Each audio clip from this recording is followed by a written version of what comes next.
오늘은 이제 23년도 글로벌 FX 시장 동향을 점검해보는 시간을 가지려고 합니다. 연준의 영향력은 22년에 비해서는 확실히 줄어들 것 같습니다. 22년에 연준이 0%에서 4.5%, 5%까지 금리를 올렸으니 당연히 시장 충격이 컸을 수밖에 없고요. 연준이 설령 우리가 예상했던 것보다 금리를 더 올린다 하더라도 금리 인상 속도는 현저히 줄어들 수 있기 때문에 일단은 충격은 분명히 줄어들 건데, 그럼에도 불구하고 연준의 존재감은 우리 금융시장, 외환시장에 계속 될 것이라고 생각을 합니다. 사실 연준 이전의 물가 때문인데요. 물가의 흐름들을 보자면 한 봄까지는 우리가 편안한 시간들을 보낼 수 있을 것 같습니다. 기저효과니 이런저런 효과들을 보면 내년 2분기까지는 우리가 헤드라인 CPI 기준으로 한 4%대 물가를 볼 수 있을 것 같거든요. 떨어지는 동안에는 우리가 좀 마음 편히 물가가 빠지는구나, 연준이 금리를 이제 인상을 멈추겠구나 생각들을 할 수가 있을 것 같고요. 근데 관건은 근원 물가입니다. 연준의 근원 물가 목표는 2%인데요. 내년 한 4, 5월쯤 됐는데 헤드라인 CPI는 빠지는데 근원 물가가 빠지지 않았을 때 시장의 반응은 어떨지 우리가 한번 고민을 해봐야 됩니다. 그러면 이제 시장의 고민은 두 가지로 반응이 될 수가 있는데요. 첫 번째는 근원 물가가 안 빠지네, 연준이 금리를 더 올릴 수 있겠다, 이걸 이제 터미널 레이트가 올라갈 수 있다. 지금 우리가 5.25, 5.5 정도로 예상을 하는데 6%, 7%까지 금리를 올릴 수 있는 것 아니야, 이런 분위기로 가면 이제 달러가 강해지고 주식이 빠지겠죠. 반면에 이제 연준이 차라리 물가 목표를 아예 높이는 거 아닐까? 2%까지 안 빠질 것 같으면 3%로 높여할 수도 있을 거라는 생각들이 나올 수 있습니다. 실제로 10월부터 미국의 이제 정책연구소인 피터슨 연구소에서 물가 목표를 높이는 게 낫다라는 보고서가 2번이나 나왔습니다. 물가 목표를 높였을 때 시장의 반응은 금리 더 안 올리겠네? 그럼 주가 오르고 달러 빠지고 이런 반응이 나올 수 분명 있는데요. 근데 결국은 이 높은 물가를 인정한다라는 거는 높은 금리를 인정한다는 것과 똑같습니다. 결국 이런다고 해서 연준이 금리를 내려주는 건 아니거든요. 연준의 그런 영향력은 초반에는 별거 없네? 그러면서 달러 약세 쪽으로 반응을 주다가 일단은 다시 연준의 영향력이 계속 되겠다라고 보시면 될 것 같고요. 물가가 그럼 과연 빠지겠느냐가 사실 관건이잖아요. 저는 개인적으로 근원 물가가 쉽게 빠질 것 같지가 않습니다. 가장 큰 이유는 저임금층의 고용시장이 굉장히 탄탄하고 임금 상승률이 높기 때문입니다. 사실 지금 미국도, 유럽도, 호주도, 영국도 임금 시장이 굉장히 타이트한데요. 가장 큰 이유가 이 저임금 노동자들이 없고 이들의 임금 상승 압력이 크기 때문입니다. 금리를 높여가지고 경기를 냉각시키려면은 일단은 빚이 많아야 되고 저축이 없어야 되고 일자리가 없어야 됩니다. 지금 미국 같은 경우는 빚도 없고 저축도 많고 나가서 일할 자리도 많고 이런 상황이기 때문에 근원 물가가 쉽게 빠지기 어렵겠다라는 생각을 가지고 있습니다.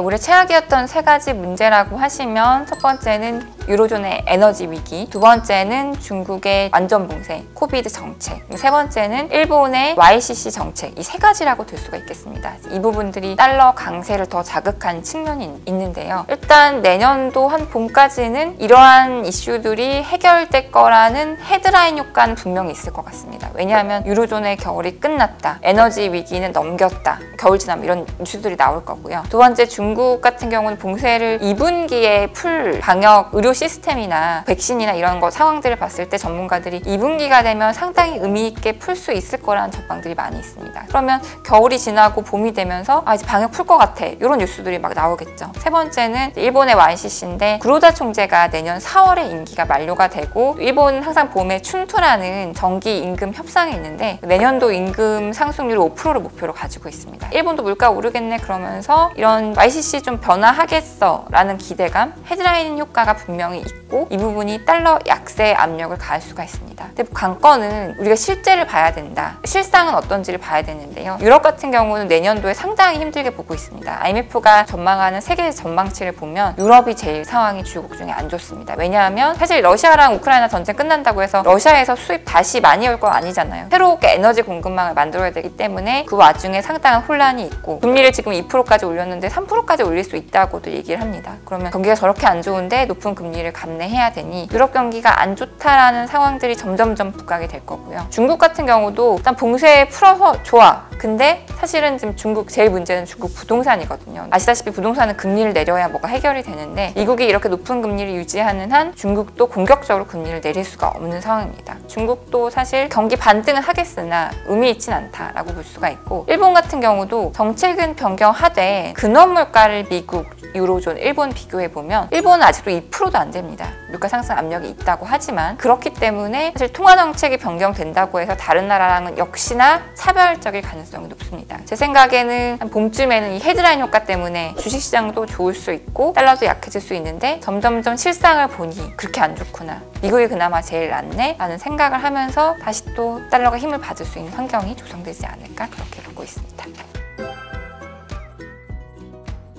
사실 22년 같은 경우는 미국도 강달러를 반기는 입장이었습니다. 미국도 물가가 높고 구매력을 강화해야 되는 입장이기 때문에 강달러가 좋은 상황이었는데 점점 미국의 강달러 편익은 줄어들 것 같습니다. 왜냐하면 일단 물가도 조금 떨어지는 모습들이 나오긴 할 거고, 특히 이제 그 리쇼어링 FDI를 통해서 올해 미국에 만들어진 일자리가 상반기에만 35만 개거든요. 그만큼 제조업이 다시 미국으로 들어오고 있다는 부분들. 제조업은 사실은 통화가 약해야 이득이거든요. 그리고 S&P 500 기업들 중에 30%는 이익을 해외에서 얻고 있습니다. 그러니까 사실 그 기업들도 달러가 약한 게 좋거든요. 강달러의 편익이 줄어든다라는 점에서 미국도 일단은 강달러에 대해서 조금 호감을 낮출 수가 있고요. 또 하나는 동맹국들도 신경을 써야 된다라는 부분입니다. 올해 같은 경우는 다른 나라들이 구매력 때문에 달러가 좀 약했으면 하는, 우리 통화가 강했으면 했다면 내년도 같은 경우는 내수를 막 방어해야 되거든요. 대외 경기는 별로 좋을 게 없어 보이고 결국 내수를 막 부양해야 되는데 그러면 이제 금리를 내리거나 또는 안 올리고 싶을 거란 말이에요. 우리나라도 마찬가지고. 근데 만약에 막 환율이 너무 높다, 우리 통화가 약하다 그러면 그렇게 마음대로 통화 정책을 할 수가 없어요. 그래서 통화 정책에 여유를 갖기 위해서 사실은 우리 통화가 강했으면 좋겠다라는 생각을 갖고 있는데, 미국이 이제 동맹국들을 신경 쓸 수밖에 없는 게 대표적으로 유럽입니다. 유럽이 사실 올해 미국이 러시아랑 우크라이나 전쟁 부추긴 것 때문에 러시아산 가스도 수입 못 해오고 경상수지 막 적자 날 뻔하고 경기가 너무 안 좋은 상황이거든요. 이번에 독일 숄츠 총리가 갑자기 중국을 방문합니다. 정말 의아한 뉴스라고 생각을 했거든요. 미국이 중국을 저렇게 싫어하는데도 유럽이 움직이는구나. 그만큼 경기가 안 좋다라는 거고, 미국도 결국 동맹국들을 아예 버리고 갈 수는 없는 상황이기 때문에 내년에는 미국이 자기네 편익도 줄고 동맹국도 신경 써야 하니, 물론 이제 미국이 강달러를 원해서 올해 달러 강세로 간 건 아니겠지만 어쨌든 강달러에 대한 그런 미련을 점점 버릴 수 있는 환경이 조성된다라고 할 수가 있겠습니다.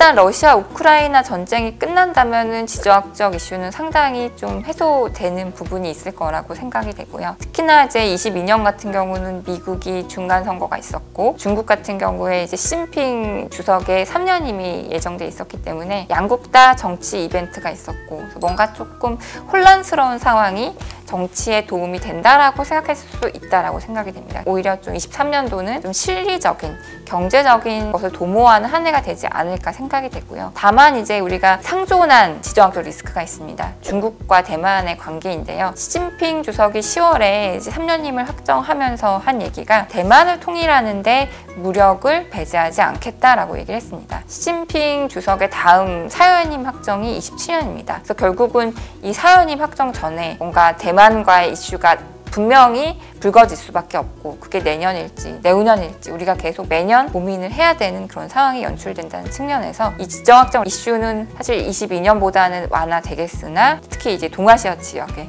불안한 상황이 계속될 가능성이 높다라고 보고 있습니다. 삼선 짬뽕이 채널에서 퇴출 위기에 놓여 있습니다. 많은 구독과 좋아요 또 전파 부탁드립니다.